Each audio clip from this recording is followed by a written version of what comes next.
ഇന്ന് ഞങ്ങളുടെ കലവൂർ റെസിഡൻസ് അസോസിയേഷൻ്റെ 9ാമത് വാർഷികാഘോഷവും അതിനെ തുടർന്നുള്ള കുറച്ച് കലാപരിപാടികളൊക്കെ ആയിരുന്നു.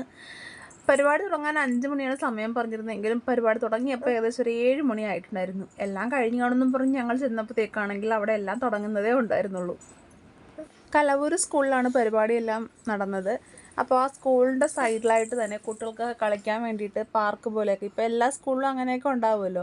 അപ്പോൾ അങ്ങനെ ഈ സ്കൂളിലും ഉണ്ടായിരുന്നു. അപ്പോൾ നമ്മുടെ മക്കളെല്ലാം, നമ്മുടെ മക്കളാകട്ടെ അവിടെ ഉണ്ടായിരുന്ന മക്കളാകട്ടെ എല്ലാവരും ഈ പാർക്കിൽ തന്നെയായിരുന്നു ടൈം സ്പെൻഡ് ചെയ്തുകൊണ്ടിരുന്നത്. അമ്മിണിയും പൊന്നനും ആദ്യമായിട്ടാണ് ഇത്രയും നേരം ഒരു പാർക്കിൽ സ്പെൻഡ് ചെയ്യുന്നത്. അവർ ശരിക്കും അതൊക്കെ എൻജോയ് ചെയ്യുന്നുണ്ടായിരുന്നു. വാർഷികാഘോഷം ഉദ്ഘാടനം ചെയ്യാനായിട്ട് വന്നത് നമ്മളുടെ രാജീവ് ആലുങ്കലായിരുന്നു. പുള്ളിയായിരുന്നു മെയിൻ ഗസ്റ്റ്. പ്രസംഗമൊക്കെ കഴിഞ്ഞിട്ട് നമ്മൾ ഫുഡ് കഴിച്ച് അപ്പവും ചിക്കനും ആയിരുന്നു. പിന്നെ ഒരുപാട് കലാപരിപാടികളും ഉണ്ടായിരുന്നു അവിടെ. വട്ടക്കളി, പിള്ളേരുടെ ഡാൻസ് ഒക്കെ ഉണ്ടായിരുന്നു.